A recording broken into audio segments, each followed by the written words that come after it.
pas de mémoire, hein. Donc peut-être que je me lève. Non, non, c'est bien du sergé avec des fibres de verre. Donc on va avoir le tissu déjà sergé qui va être fait, hein. D'accord? Ok, on n'aura pas à le tisser à la main. Ouais, vous n'aurez pas à tisser le truc pendant le TP, hein, qu'on s'entende bien. Non, non, et du coup, c'est vendu soit sous forme de mèche, soit sous forme de tissu, soit sous forme de mat de verre, etc., hein. Tu peux aller sur Internet, hein, tu peux taper mat de fibre de verre et tu as des sites, hein, qui te vendent ça. Ok, super. Merci. Marche? Parfait. Alors, du coup... Alors, attends, je suis perdue.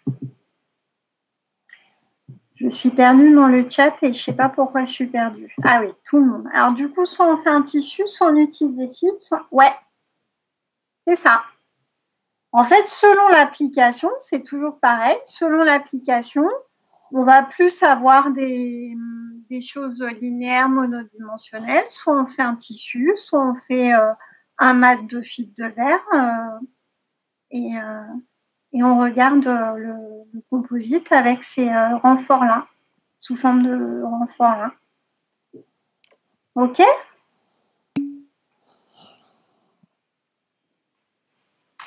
Ça marche? Alors, ouais, je crois qu'il y a alors je me rappelle plus du truc, mais je crois qu'il y a des coques de bateaux qui sont faits. Et puis je suis tombée sur un truc là, un jeune qui refait, alors je me rappelle plus le nom de sa chaîne YouTube. En fait, le mec, il est dans son hangar et il restaure un bateau. Et donc, il explique pas à pas ce qu'il fait, les résines qu'il utilise, les matrices qu'il utilise, les fibres qu'il utilise, où est-ce qu'il les a achetées et comment il fait sa mise en forme. Je trouve ça rigolo. Bref, donc regardez ça si ça vous... Il n'y a même pas si ça vous intéresse. Regardez ça sur YouTube. Pour une fois qu'on vous dit de regarder YouTube. Bon, on continue sur ces armures-là. Donc, 3 types d'armures de manière générale. Donc, taffetas, sergé, satin. Donc, selon, pareil, l'armure que vous utilisez, vous allez avoir des flexibilités différentes. Alors, d'ailleurs, le slide d'après, c'est de ça qu'on parle. On est d'accord que c'est pas le cœur de métier, hein, tout ça là, tout ce qui est structure, architecture, tissu, c'est pas des choses qu'on va forcément qu'on a toujours en tête, hein. Mais du coup, il faut savoir que les performances mécaniques, je vais enregistrer la session. Ça vous aide si j'enregistre là ou pas? Okay, oui, oui, oui, hein, oui, oui. Oui, oui, oui, hein, parce que si je m'endors avec votre douce voix, madame. Exactement, madame. il y a une absence, hein, je vais pas vous mentir. mais on est au taquet et on rattrape ça. Ouais, mais c'est honnête de votre part de le dire quand même. Moi, c'est plus compliqué si je m'endors. Je pense que ça se voit un peu trop. Alors, les performances mécaniques des tissus vont dépendre de différentes choses. Donc, des types de fils en termes de nature chimique, en termes de est-ce que je fais des fils avec ou sans torsion. Bon, ça, c'est un petit bilan de tout ce que... Enfin, des choses qu'il faut avoir en tête. Ce n'est pas des trucs que je vous demande de savoir par cœur, hein. D'accord? Donc, ces performances mécaniques, elles vont dépendre des types de fils. Elle va dépendre de la densité des fils, donc du taux global de renfort, de combien je mets de fibres finalement dans ma matrice et dans mon renfort. du mode d'entrecroisement, là, donc c'est ce qu'on a dit, armure, taffetas, satin, serger. Et donc la contexture, alors c'est un terme qui paraît un peu barbare, hein, la contexture, c'est l'autre mot pour dire les modes d'entrecroisement. Cette contexture, il va y avoir différentes choses qui vont rentrer en jeu. Il va y avoir le nombre de fils de chaîne par centimètre de tissu. Il va y avoir le nombre de fils de trame par centimètre de tissu. Donc, si on compte le nombre de fils de chaîne par centimètre de tissu, c'est ce qu'on appelle le compte en chaîne. Si vous regardez le nombre de fils de trame par centimètre de tissu, c'est ce qu'on appelle le duitage. Le titre des fils de chaîne et le titre des fils de trame, donc vous vous rappelez, hein, le titre, c'est ce que j'appelle aussi ce que j'ai appelé tout à l'heure la masse linéique, c'est-à-dire la masse de fibres par 1000 mètres et l'armure utilisée, donc le mode d'entrecroisement, etc., etc. Ok. Donc tout ça, ça va avoir un impact sur les performances mécanique de vos tissus. D'accord? Ça marche, ça?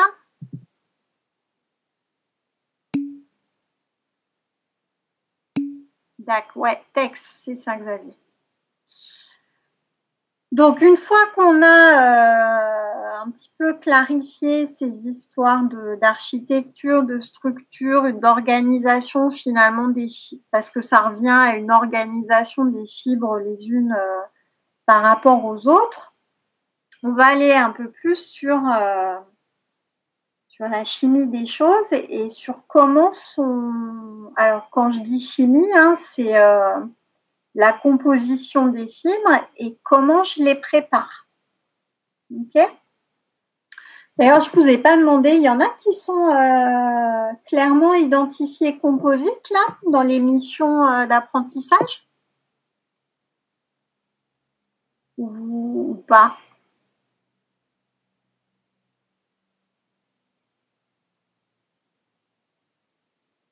Ouh là là, ça roupille.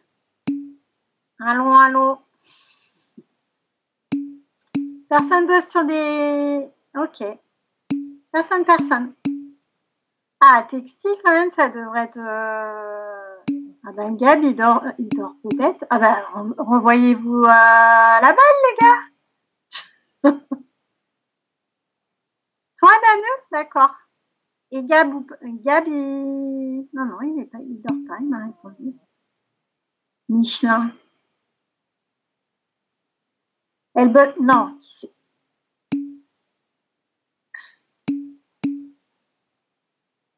qui c'est qui bosse sur les pneus? Danu? Gab, d'accord. Ah ben oui, alors ça devrait te parler quand même, tout ce que je raconte. D'ailleurs, je vous proposerai un truc là, il faut que j'y pense là. Bon, on aura peut-être le temps lundi, on verra. Alors, on y va? C'est parti. Comment je prépare les fibres et quels sont les matériaux qui constituent les fibres? Alors, par lequel je commence, à votre avis?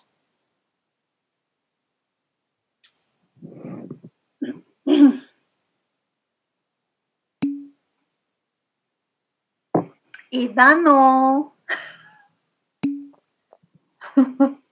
Ouais, je commence par les fibres de verre. Ouais, mais je suis multitâche, moi. Non, je commence par les fibres de verre. Alors, petit rappel. Hein, ça, il faut que vous l'ayez en tête. Ok, les différents types de fibres qui peuvent servir de renfort, ça, il faut que d'une manière ou d'une autre, ça s'organise dans votre tête. Et effectivement, je vais commencer par les fibres de verre. Alors, pourquoi les fibres de verre? Tout simplement parce que c'est le premier renfort qu'on utilise dans les composites en termes de tonnage. D'accord? Donc, les fibres de verre. Alors, point quand même que vous devez avoir en tête. Donc, les fibres de verre, c'est le premier renfort qui est le plus utilisé dans les composites. Et l'argument essentiel de pourquoi on utilise les fibres de verre, ben parce que c'est un excellent rapport performance-prix.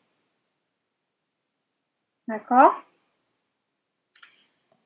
Et donc, premier rang, quand on parle de premier rang en termes de renfort, hein, c'est que ça représente plus de 99% en poids des renforts utilisés dans les composites. Alors, on ne prend pas en compte le caoutchouc renforcé dans ce calcul-là, mais bon, vous voyez un petit peu qu'au niveau importance industrielle des fibres de verre, on est quand même pas mal fort là-dessus. Alors, bah dites-moi tout, messieurs et mesdames, les professionnels des matériaux. Je ne sais pas, parce que je pense que le caoutchouc renforcé, bah, il faudrait que je regarde ce qui est utilisé dans le caoutchouc renforcé. Mais je pense que ça change la donne dans le calcul. Il faudrait que je regarde ça. Qu'est-ce que j'ai dans mes fibres de verre? C'est quoi l'élément essentiel de mes fibres de verre, du coup, là? Bah ouais, silice, d'accord? SiO2. Ok, ça marche. Alors effectivement, c'est le constituant essentiel de mes fibres de verre. Alors n'ayez pas peur hein, quand vous voyez ce tableau-là, c'est juste pour vous donner un aperçu des différentes fibres de verre qui existent. Donc, quel que soit le type de fibre de verre que vous allez utiliser, et on verra à quoi correspond ce E, ce S, ce R, C, D, là. On verra ça tout à l'heure, enfin dans 5 minutes. SiO2, si vous regardez vos teneurs, ben, c'est effectivement le composé essentiel que vous retrouvez dans vos fibres de verre. C'est, vous récupérez votre sable et puis vous faites vos fibres de verre.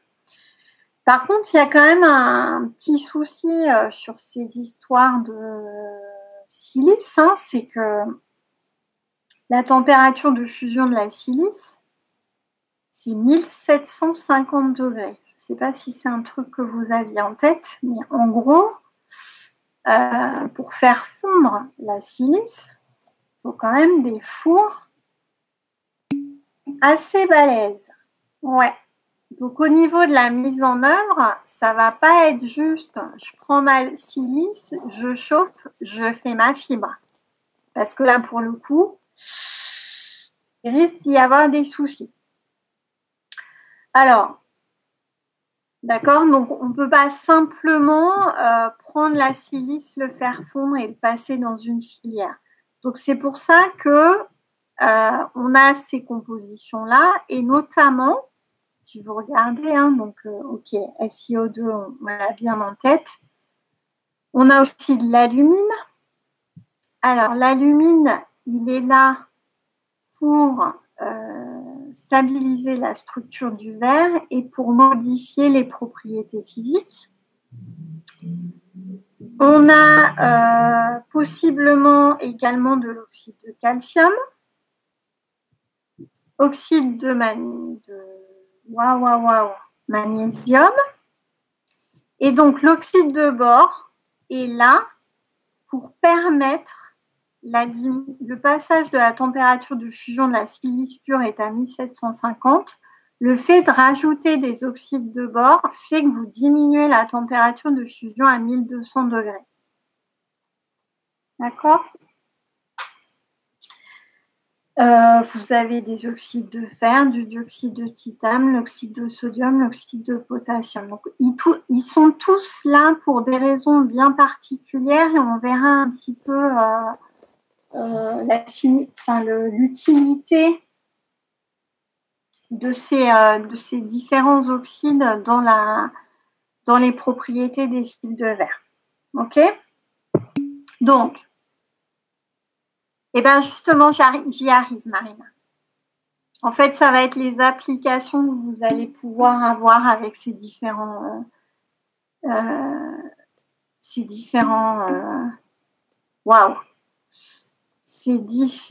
compositions. C'est un ouais.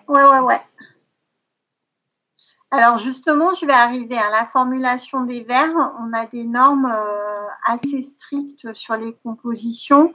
C'est dans 2 slides, je crois, de mémoire. 2 ou 3 slides. D'accord? Donc, je vais vous dire tout ça. D'accord? C'est surtout les applications que vous pouvez utiliser avec ces oh la vache, ces lettres-là. OK? Je vais y arriver. Hein. Composition des fibres de verre. Alors là, j'ai repris les types de verre tels qu'on les a vus juste avant, sachant que globalement, si vous regardez, les propriétés vont être quasiment les mêmes selon les types de verre.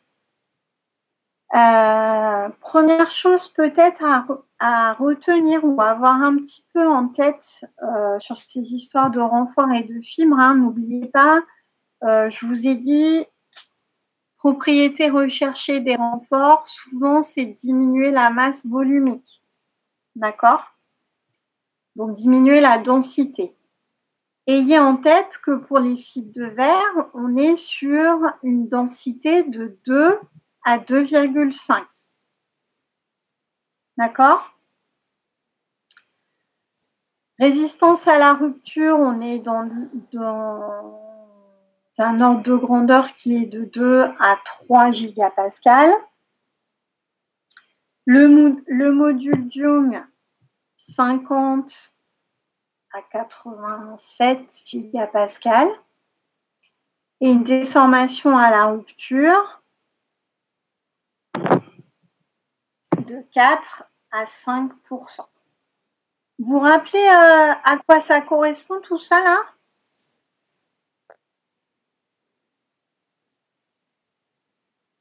Ouais, je pense que oui. Hein. Vous vous rappelez ou pas? On applique une contrainte, on regarde, on suit la contrainte en fonction de la déformation. Ouais. Et donc, au moment où ça lâche, où votre éprouvette lâche, vous pouvez déterminer votre résistance à la rupture, donc la contrainte à la rupture. Vous pouvez déterminer la déformation à la rupture. Et le E, donc, qui correspond au module Young, on se rappelle, hein, c'est la pente de sigma en fonction de epsilon. C'est bon ça?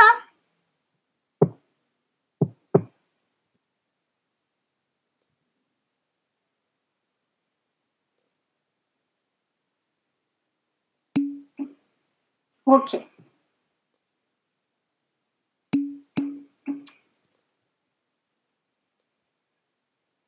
C'est les fibres seules, hein. D'accord? C'est vraiment les fibres toutes seules.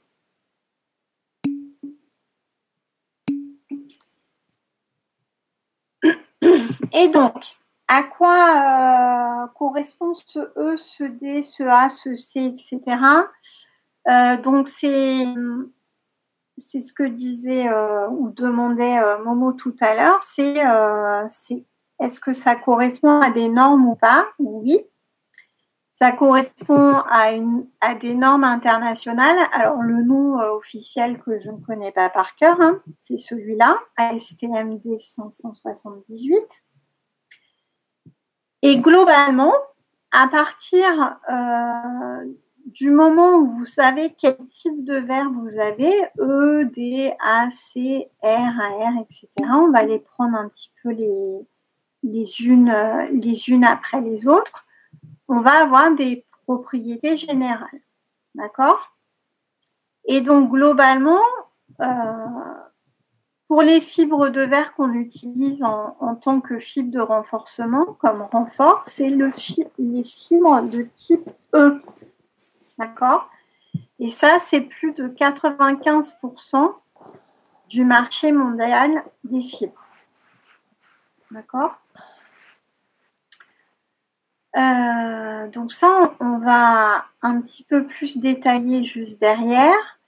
Le E correspond à, on peut utiliser ces fibres de verre dans des applications électroniques. Le D va avoir des propriétés diélectriques améliorées. Le A va avoir une forte teneur en alcalin. D'accord? Donc, il va être résistant en milieu alcalin.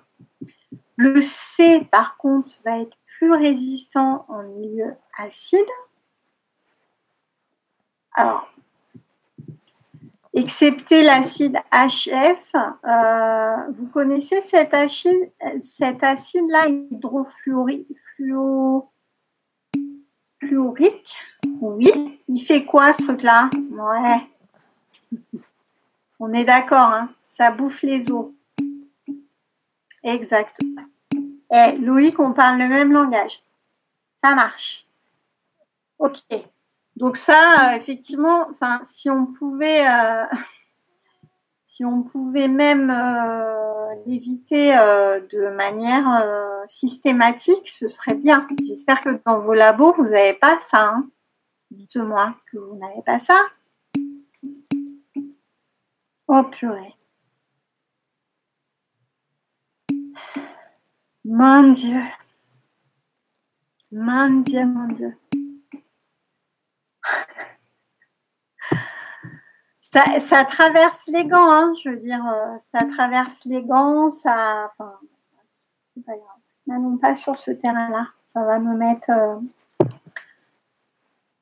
Bon, voilà. Donc, les verres de type C vont être résistants au milieu acide, donc des attaques chimiques, sauf le HF, mais normalement,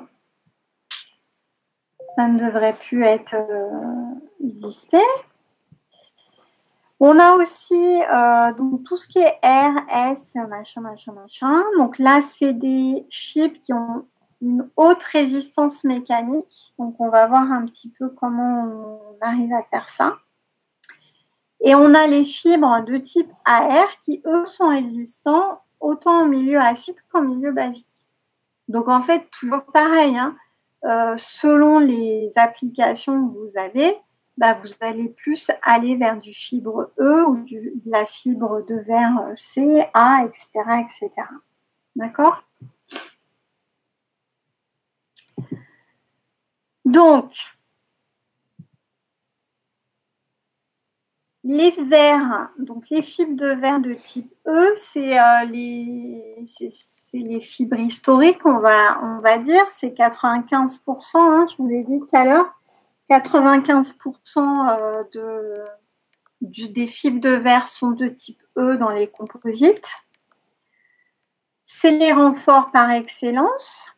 En tout cas, dans ce qui est composite à matrice organique.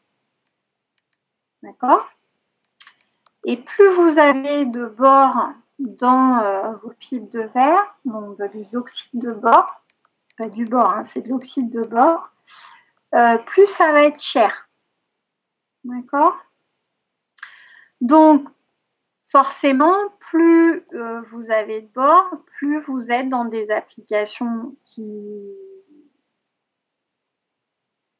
sont chères. Donc, tout ce qui est application électronique ou tout ce qui est application aéronautique.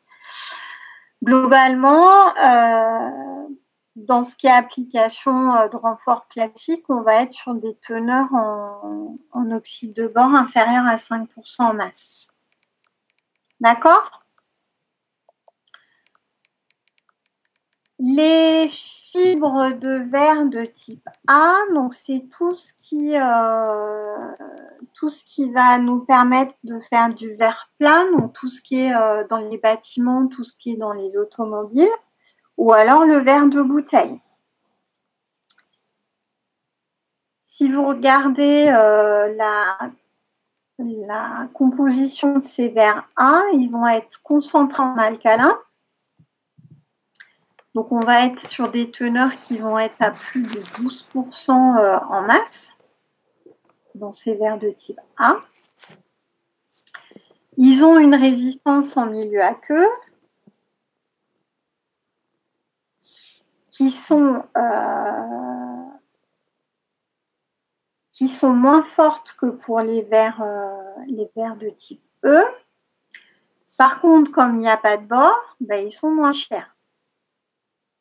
D'accord? Je sens que si je passe, il y a Gary qui va me dire j'ai pas eu le temps.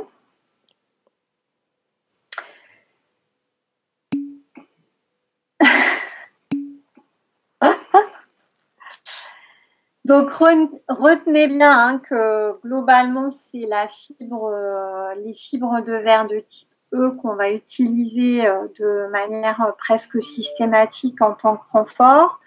Que, ouais, le bord coûte super cher. L'oxyde de bord coûte super cher.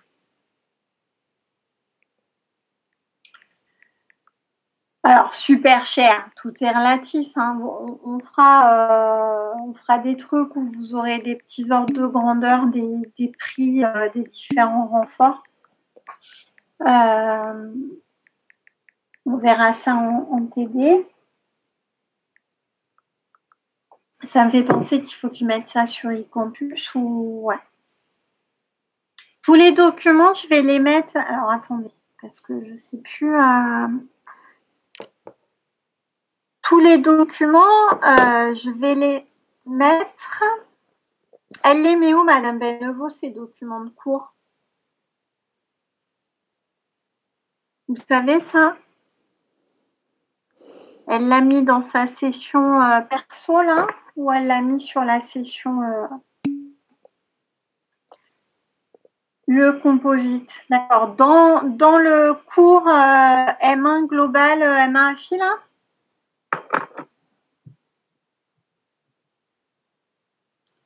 On va faire ça. En fait, je vais le mettre aux deux endroits. Comme ça, on ne va pas être emmerdé.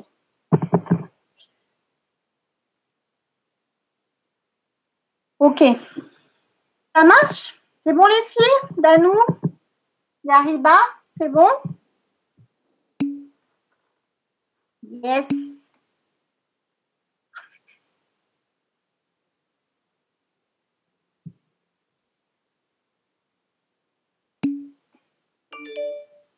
Il n'y est pas. Ah, d'accord. En fait, je vais les mettre aux deux endroits. Comme ça, vous ne serez pas emmerdés. Je vais le mettre.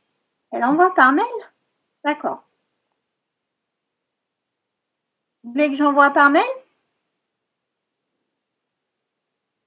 Je vais faire les trois. Je vais envoyer par mail. Je vais le mettre dans l'UE Composite de Master AFI et je vais le mettre dans le cours qu'elle a créé. Voilà. Je vais le mettre 3 fois.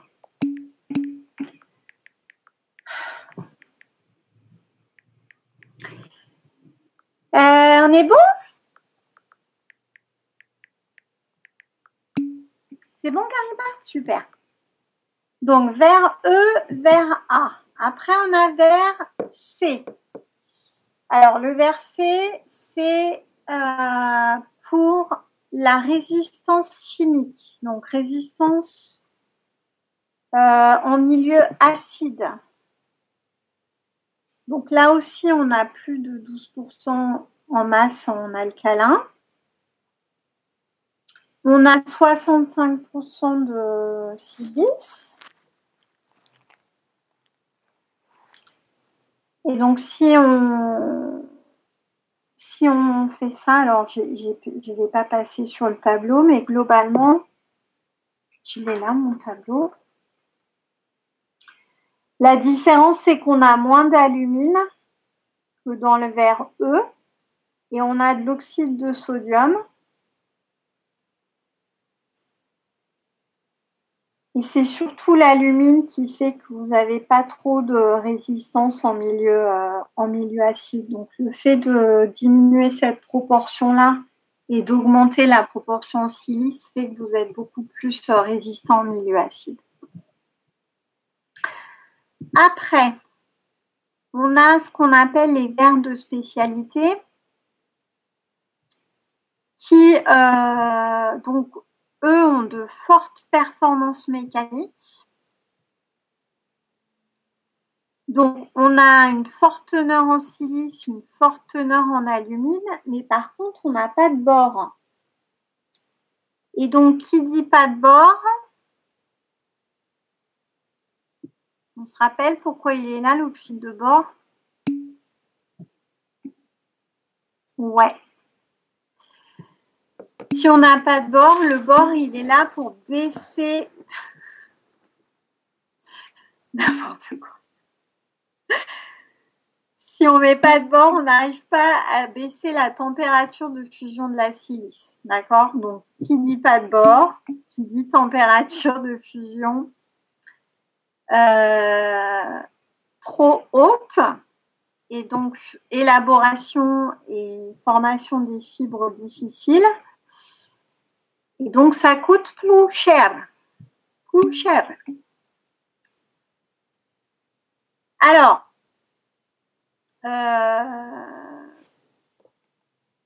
je suis pas sûre que ce soit moins cher, Gab, parce que le fait que ce soit difficile, forcément, tu vas mettre beaucoup plus d'énergie pour faire fondre ton verre. Je suis pas sûre qu'au final, ce soit moins cher. À vérifier. D'accord?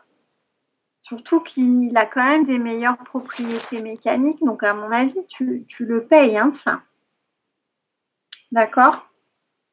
Parce qu'on a des meilleures propriétés mécaniques, on a une meilleure tenue en température, forcément, hein, puisque du coup, notre température de fusion, elle équivaut à la température de la silice. Et on a une meilleure résistance chimique. Donc, globalement, on se rend bien compte que ces verres de spécialité, là, ces fibres de verre de spécialisé, c'est pas juste pour renforcer du béton, hein. On est sur des applications type aéronautique, pales d'hélicoptère, l'armement, la balistique, tout ce qui est protection par balle, etc. Donc, je ne pense pas que ce soit moins cher. D'accord?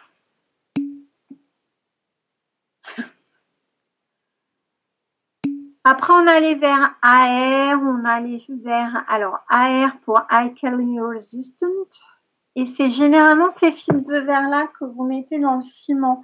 D'ailleurs, qui est dans le ciment, là? Qui est dans le béton pour lors de son apprentissage? Ok. Et du coup, tu as déjà entendu parler de ces fibres de verre, là?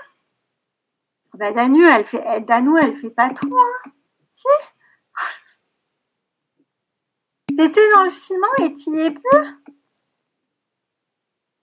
Multifonction. Ouais. Bon. Donc, fibre de verre. Ah ouais. T'as changé?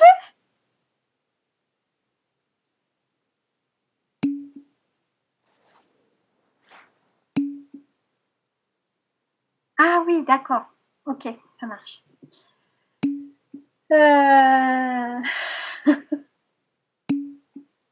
C'est pas gentil. Ça fait mal, ça. Ça fait mal.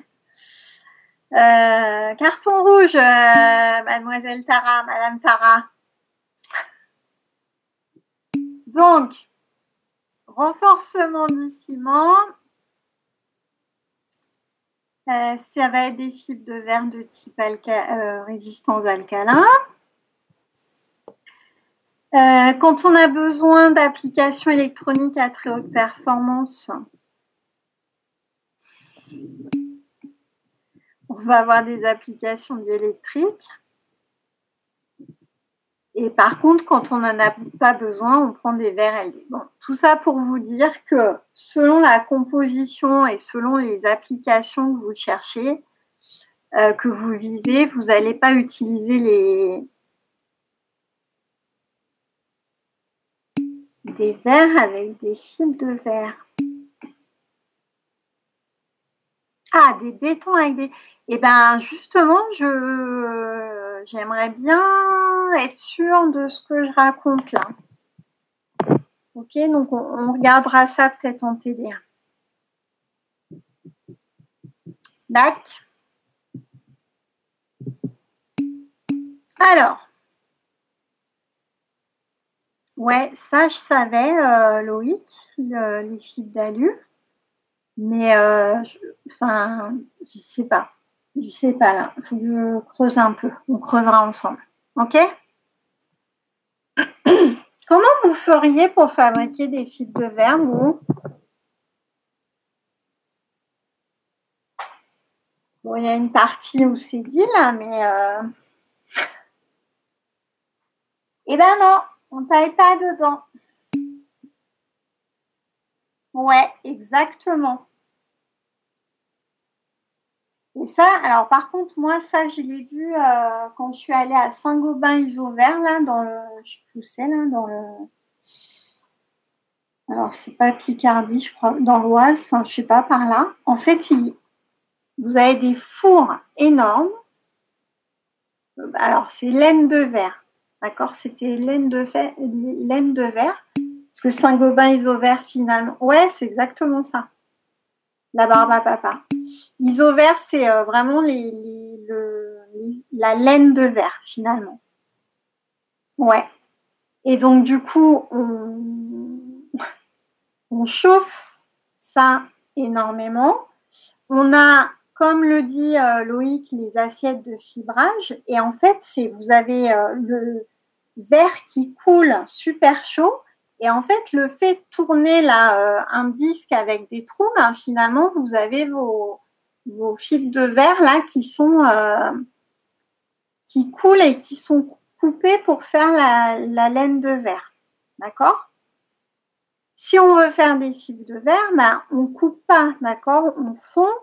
Et qu'est-ce qu'on fait pour avoir les fibres de verre avec 0 défaut?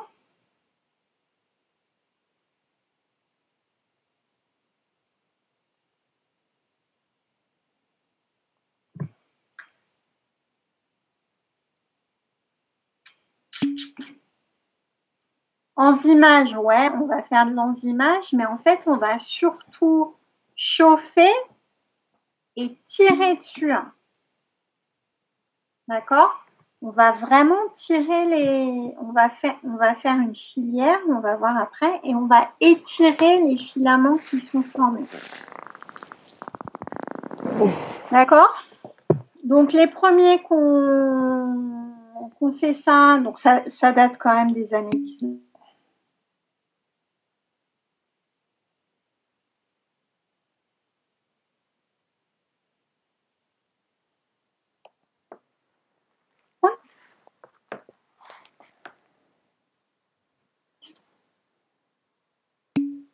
Madame, je pense qu'on va vous perdre.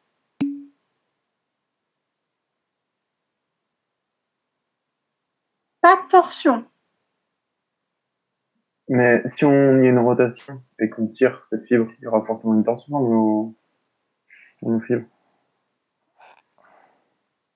Je suis là. Ouais, ça bug, c'est moi. Ouais, vous buguez.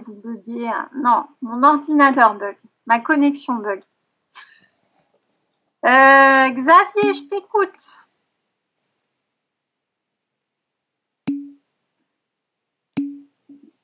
Je disais que s'il y a une rotation et que vous tirez sur le verre pour créer des fibres, il y aura forcément une torsion du coup sur notre fibre.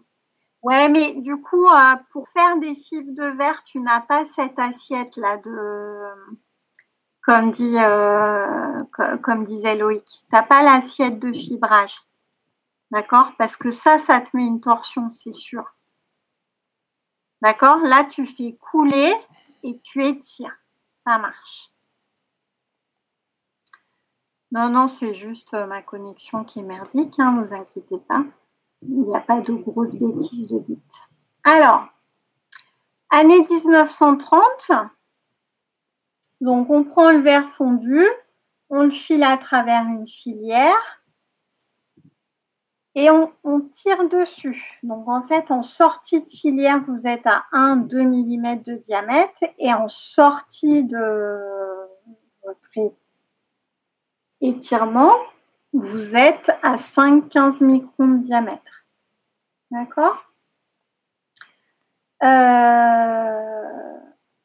Un truc à savoir sur les fibres de verre. Donc, les fibres sont plus résistantes que le fibre massif, on l'a dit en introduction, en disant que dès qu'on tire sur un matériau, on va diminuer le nombre de défauts, on va se rapprocher de vraiment un système semi-cristallin, cristallin organisé, donc la résistance mécanique va être plus grande. Par contre, les fibres de verre, on a un gros souci au niveau des procédés, c'est que les fibres de verre, c'est super abrasif. Donc, c'est rarement tout seul.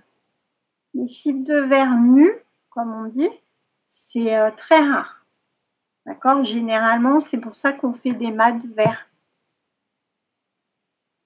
D'accord? Parce que vous allez subir, il va y avoir de l'abrasion, etc.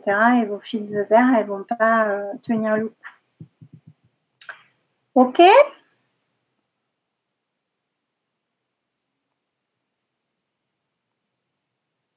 Je peux passer? C'est bon?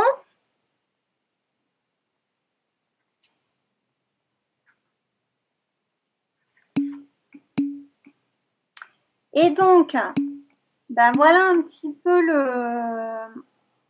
le comment on fabrique les fibres de verre. Donc, pour mettre un petit peu de procédé de fabrication pour que vous voyez un petit peu l'affaire.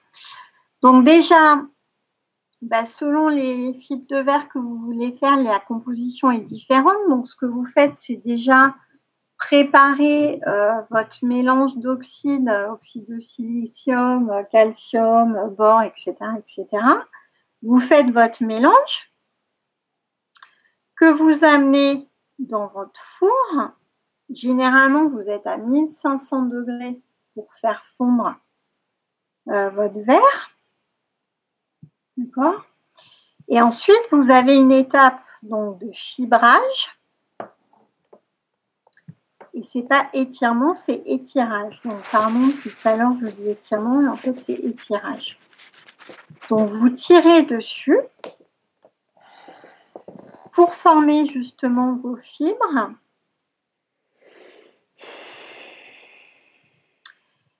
Et on fait donc le fameux enzymage qui fait qu'on va avoir une cohésion ou une modification de la surface des fibres qui nous permet d'embobiner et de tisser.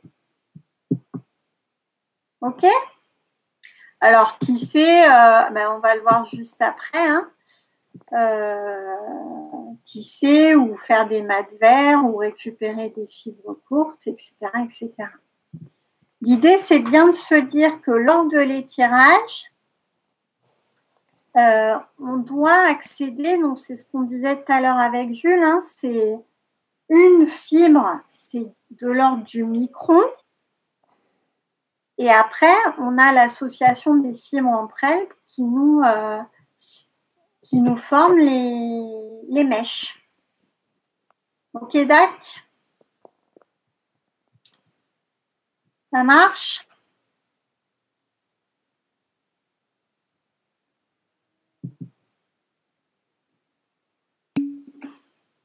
Et donc,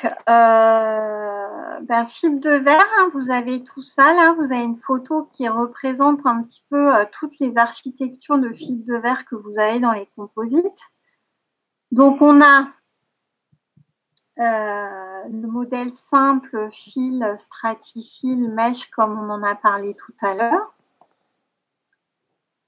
Alors, tout ce qui est à droite, là, c'est de la mise en forme, c'est plus de la procédé de mise en forme. Et je crois que ça, c'est la partie de Monsieur Johannes, si j'ai bien suivi les répartitions. Pultrusion, tout le monde sait ce que c'est ou pas?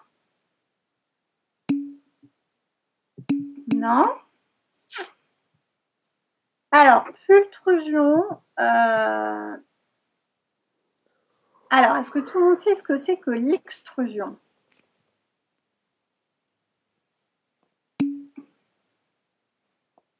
D'accord? Extrusion, en gros, vous avez des vis sans fin, un four, vous chauffez votre matériau fond, les vis l'amènent à travers une filière, et donc vous faites de l'extrusion. D'accord? La pultrusion, c'est de l'extrusion par étirage, avec étirage. C'est-à-dire que vous faites de l'extrusion et vous tirez dessus. Ça marche?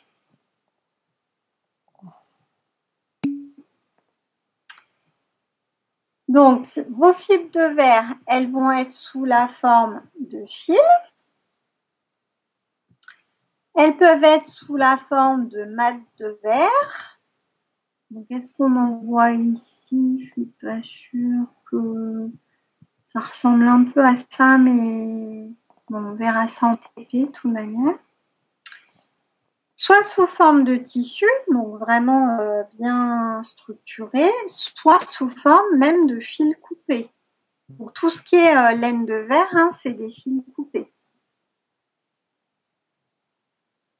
D'accord? Donc, vous avez toutes ces architectures-là qui existent dans les composites. Moulage et tout ça, je pense que on va voir ça en TP, et puis vous devez voir ça avec Madame Benevaux, non?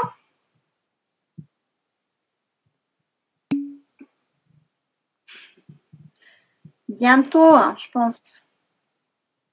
D'accord? Et puis on verra là le contact et tout ça. On va voir ça. Ok? Ça marche?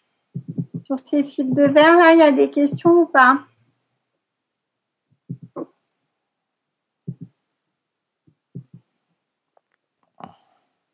Injection, en plus tout ce qui est injection, vous allez voir, enfin bon.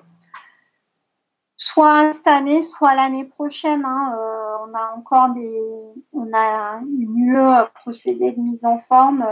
Vous allez faire de l'injection, vous allez faire du moulage, ça va être sympa. Ça va être sympa. Alors pas sur des fibres de verre, mais sur d'autres matériaux. Ça marche ça? Des questions sur les fibres de verre? Ou c'est bon?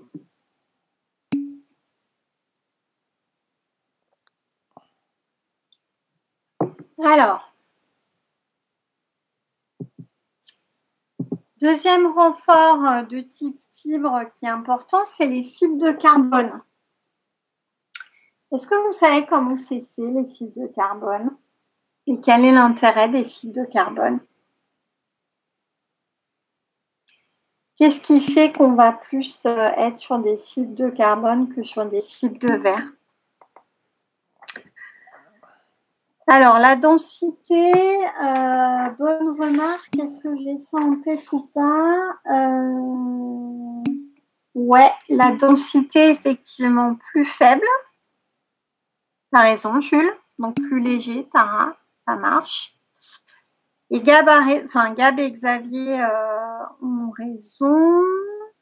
En termes de résistance mécanique, les modules Young sont beaucoup plus élevés pour les fibres de carbone que pour les fibres de verre. Résistance à l'abrasion, certainement aussi beaucoup.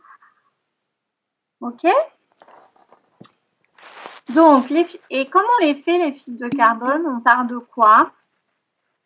Résistance chimique aussi. Alors, oui, effectivement. Alors, il y a la résistance chimique. Ça, c'est un bon point, Alain. Mais il y a un autre aspect dont je n'ai pas parlé qu'il faut que je fasse attention.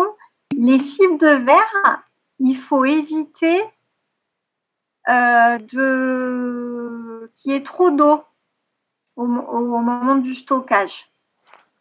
D'accord? Parce que l'oxydation peut être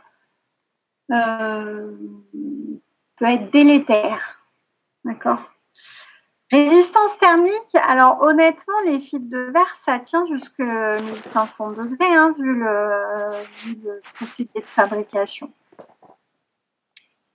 Donc, je dirais, enfin, rares sont les applications, on a besoin de chauffer aussi fort que ça. Hein. D'accord. Et comment vous les faites, les fibres